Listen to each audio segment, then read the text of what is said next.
What's good with it in the hood with it? Welcome back to the collective clips where you already know we toss. We get it in. But before we get it in, let's get this intro in.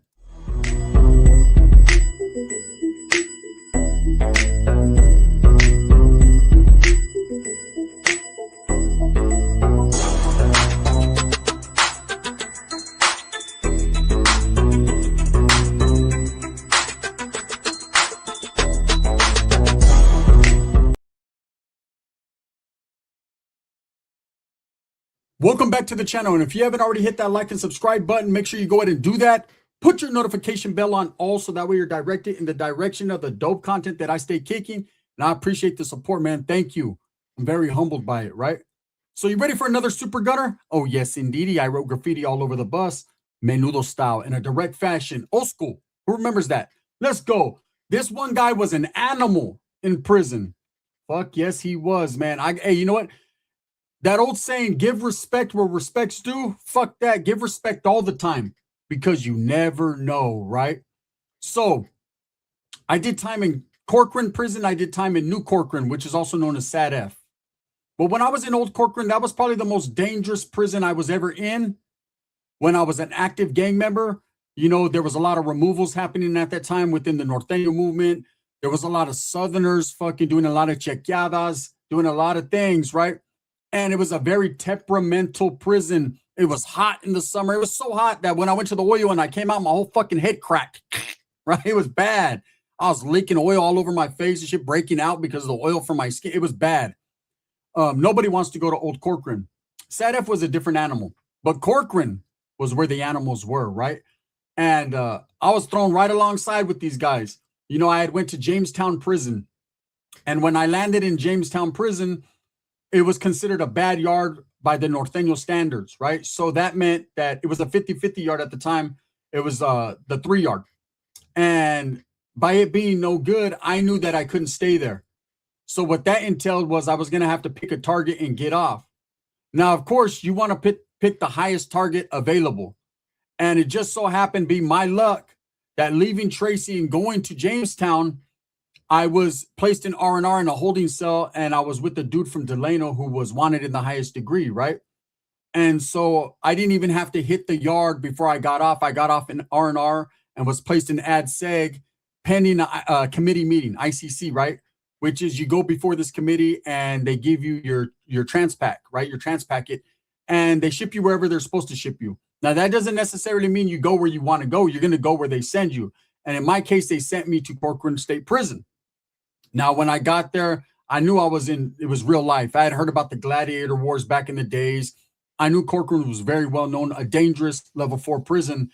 And so I was under the assumption, man, I might not make it up out of here. My mentality at the time was full-hearted, norteños over everybody. Rifamos, controlamos todo, right? Like fucking La Primera lives. I was fucking a nut like that. That was how I was. That was my mentality back then. That every time I hit a prison yard, I might not make it back to my cell, but I was going to try to survive, right? So being on this yard, I learned a lot of respect because there was a lot of lifers and a lot of dudes there that had been there for a very long time. And I was short timing. I was doing 4 years at that particular time. And my points were high because of my age, because of my Y status, and because I just got off on somebody. And so I just hit the level 4 points just enough. I was like on the cusp, level 3, level 4 shit. And so this was my first and only level 4 that I ever went to, right? Besides level 3s, Susanville and all that, Lassen Yard, whatever, right?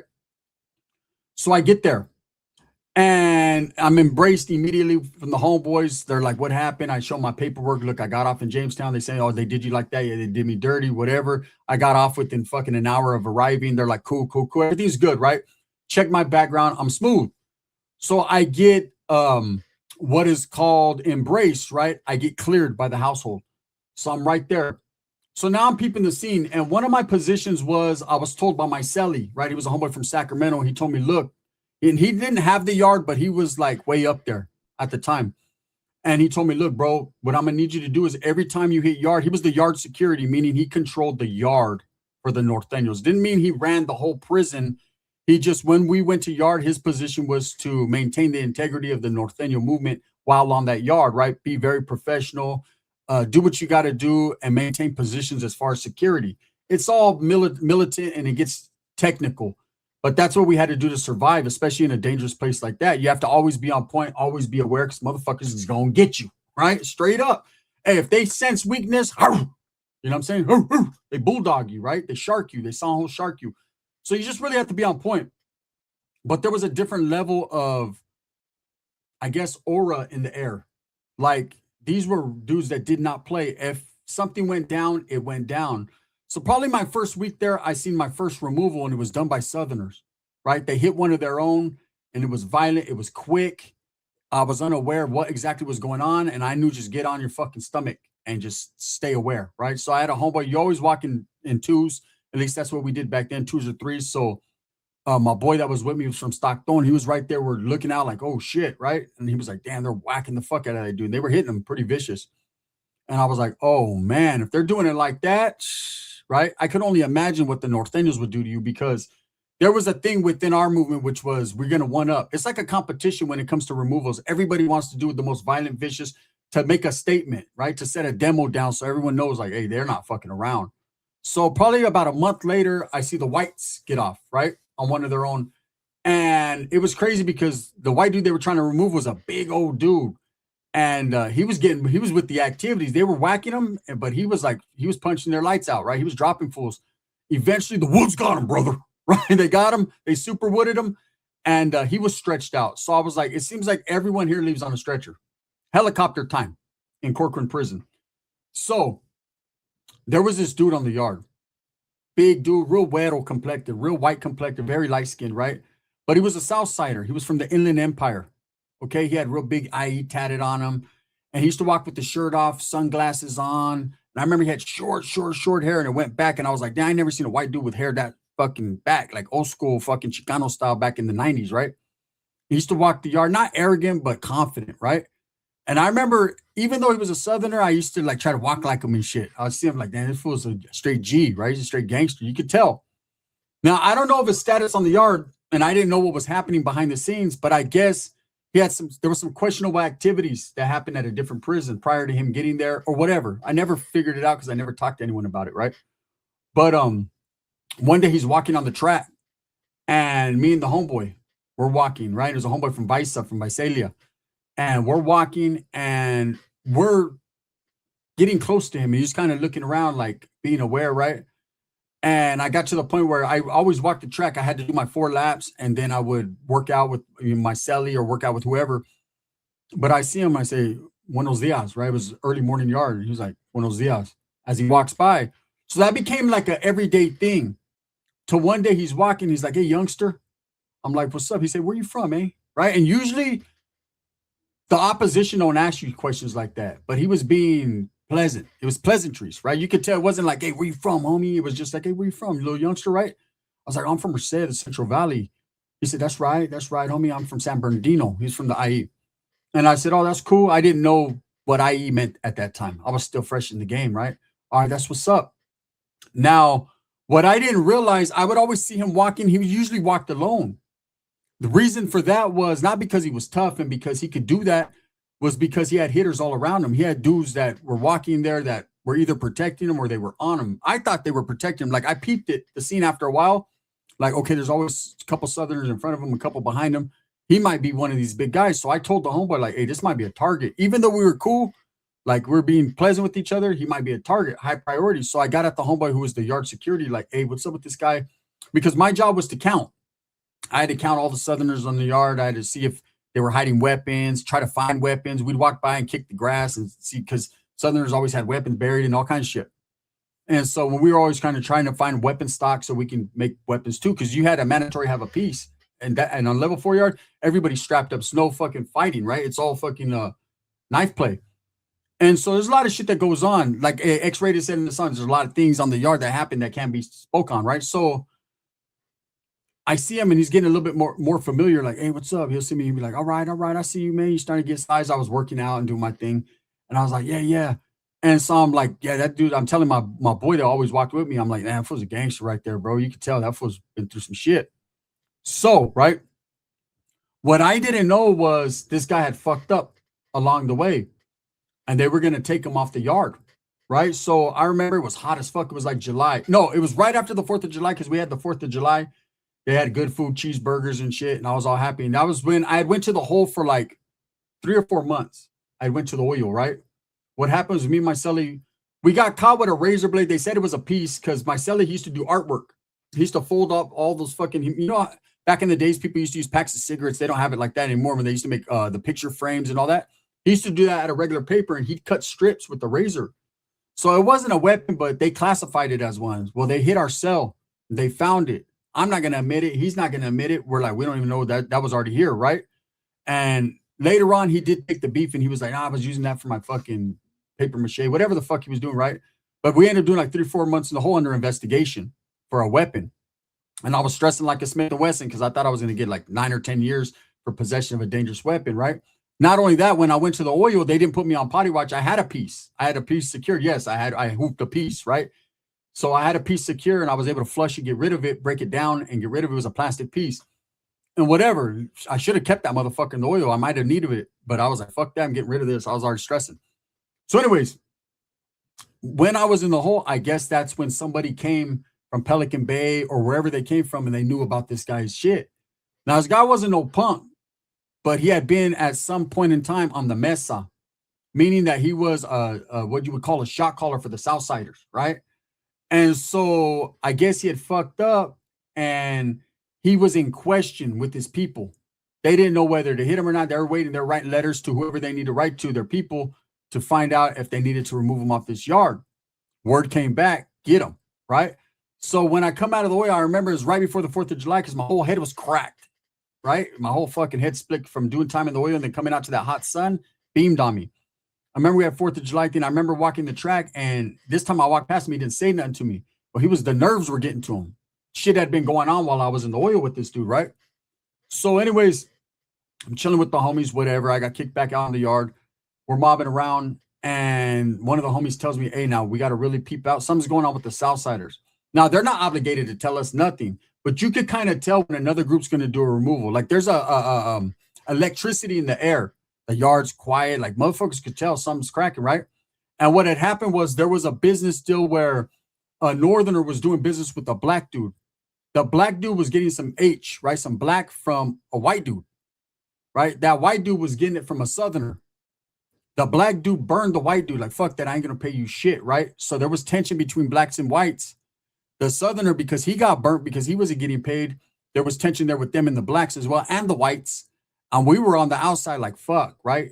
If it cracks, because we at that prison at that time, we were cool with the blacks. We weren't allies, but like if the Crips, right? If the NCs, the Northern Crips, if they jump, we're probably going to jump too. Even if it was none of our business, we had a lot of allies they were cool, right? So it was like up in the air. There was tension on that yard at the time. So I'm mobbing. I'm getting brought up to speed on everything and cool, whatever. And this dude right here, they get off. He's walking the track. He gets over to where the Southerners play handball, right?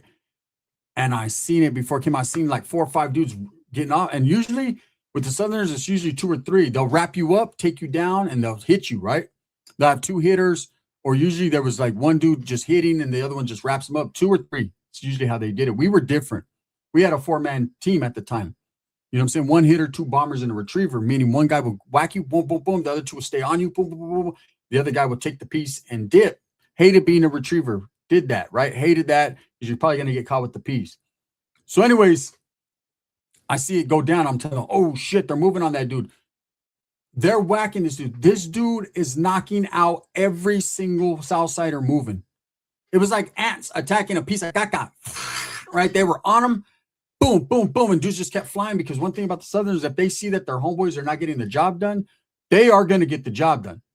No matter what they have to do, they'll whack you in front of the cops, fucking do whatever it is that they fucking feel they have to do, right?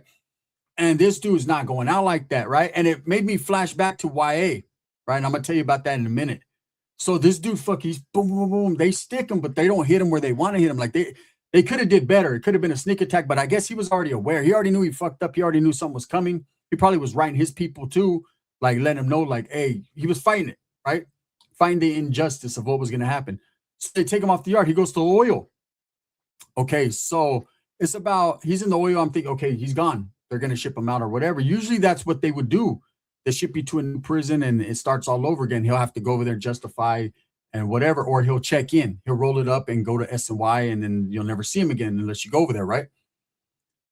About a little less than a month later, right? We're chilling on the yard. I remember me and my homeboy had a Super 2. You know what a Super 2 is, right? And we're bumping some of that woody. We're bumping it low because we're not trying to disrespect the yard, right? We're bumping because we're bumping tone because the yak life got me like this, right? We're just chilling. And it's like 3 or 4 homeboys right there. We're right there in our area, but we're mobbing. And I see this dude comes out of a building. They released him out of the oil. This fool came back on the yard, a straight animal, right? They bring him on the yard, and I'm thinking, okay, and he goes right over to the Southerners where all the table, and he sits down. I'm thinking, what the fuck, right? I'm thinking maybe that was just a checking. Maybe he's good. He cleared it up. Whatever, it's not our business, but I'm peeping him out. This fool spun one lap, and I could see him over there. He leans down like he's tying his shoe, and he's digging something up, and I was like, I tell my boy, oh, that fool's going to get off right now. He's digging up a piece, right? So he's like, let's go close so we can peep it out and be nosy. So we're walking kind of far behind him, but not far enough where we can't see shit go down. This motherfucker ran up on the table with like all the heavy hitters and just started getting off. Rah, rah, rah, rah. He was racking fools up, right? They're on him though. Boom, boom, boom, boom. They fuck him up again. Scrape him. They stab him a gang of times, right? He got off a few times, like real nice, and then he dropped the piece and they're on him, right? Motherfucker goes to the oil. They take a whole bunch of juice to the oil. They shut the yard down, slam it down. We're on lockdown. Southerners are on lockdown for like a week, right? They bring them off lockdown. We weren't on lockdown, just them. Us, the blacks and the whites weren't. We come back on the yard. Southerners are starting to come out of the building. I'm like, okay, they're off lockdown. They're in our building. They're coming out, so we know. So we're like, okay, right now the Southerners are tripping on their own, so we're not really too stressed out about it, right? This motherfucker came out to the yard again. About a week later, this dude all bandaged up, stitched up, comes out to the yard again. This time he didn't even make it out to the building. I guess he was in the building next to mine. They rushed him in the building, and from what I heard from some black dude, that fool knocked out almost every motherfucker they sent on him. He was doing his thing, right? He was an animal. And there's dudes like that. They'll just keep coming back and coming back. And look, man, I'm not going to sit here and lie to you guys. If I get stabbed up on the yard, I ain't going back. Hell no. They just got more for we got a whole lot of more for you. Whole lot of more. Clubber Lane. They got a whole lot of more for you still, right? And believe me, you already agitated them. They didn't get you the way they wanted because they want to flight you. They want to kill you, right? No, siree. No gun. No. The answer is no. I'm taking my punk ass back up in that cell and I'm saying, get me out of here. Right? That's just the fact. I seen a lot of dudes roll it up and say, get up I gotta go. Nah, I'm cool, right? I like fresh air. This dude was a beast. He was cut from a different cloth. He kept coming out and coming out and coming out, right? So because he had got off and took and did his thing, the next time that was it. He never came back, right? But he reminded me of a dude from Clanton 14th Street, right? When I was in YA, there was a dude named Clumsy from Clanton 14. He was a big, tall, white dude, ugly as sin, right? Cool as fuck. He ended up being my bunkie. Yes, not my celly, bunkie. In the dorms, they would put north, south. I got the shitty end of the stick all the time. I don't know what it was in my life. They just fucked me over wherever I went, right? But he was my bunkie. And I remember I was on the top bunk. No, I was on the bottom bunk. He was on the top bunk. Or it might have been in reverse. I forget. And Babas from Asusa was at my feet. So I was on the bottom. He was on the top. And I remember we used to smoke frowls together. Michas. They were called little cigarettes, right? We ended up being cool. But I remember they wanted to drop him leva. I don't know why. There was a gang of 18th Streeters there. And I guess they don't get along with Clanton. I don't know the history of that, right? I have to look it up. But they don't get along. And there was this dude Crow from 18, Babyface from 18, Shadow from 18, like a gang of them. There was like 6 or 7 of them on the compa. I was on Madison at the time, right? In Nellis. And this dude, they were trying to drop him leva. And every time they try to approach him like, you're leva, he would beat someone up. Like, it was crazy. Hey, we would be like, hey, who's Clumsy going to beat up today? He was big, goof troop motherfucker, but he just had hands, right? I remember this dude named Crow from 18. And there's 2 different crows. I met 2 different ones. There's probably a million crows, but this dude's little dark motherfucker came up, right? And he was like, hey, Essie, you can't fucking sit in the chairs. We're taking your seat or whatever. This fool, it was lunchtime, and they used to give us, our lunches used to come in a box. It was a brown disposable box, right? You get a bag of chips, sandwich, whatever you get, right? We had little cartons of milk. They were green. Prison industry. green cartons of milk. Whoever was in Nellis, Hawaii, they remember, right? They were green cartons, little, small little cartons. This motherfucker was drinking his milk, took one drink and poured it on a fool's head, socked them up right in front of the man, went to the box, came back a couple hours later. Dudes tried to jump him, beat them up, came back. Like, he just wasn't going nowhere. Eventually, they just was like, we ain't even gonna drop him level. We're just gonna not kick it with him no more. And that was it. That's the truth. No one ever stabbed him or did any of that. It wasn't like stabbing, all that wasn't like rampant back then, but it was crazy. But anyways, he reminded me of that dude. I've been around some motherfuckers that were crazy. This dude coming back to the yard after knife play is nuts, you know? And I hear these stories like I used to hear on stories written by a current person. That dude powder, he got stabbed, he came back, he came back, he came back. That's true. Motherfuckers do. Not me. Right? I'd have been like, no, no, siree, no can do. Anyways, with that being said, I hope you enjoyed this Super Gunner, man. These stories, thumbs up or thumbs down. Heavy's going to be the head that wears the crown. I'm going to continue to strive, struggle, strive for what I truly believe in. And that's the betterment of all people. I appreciate you. Hit that motherfucking comments, that like and subscribe. Let's go. We got Super North End of the all new series. We got it coming. Bang, bang.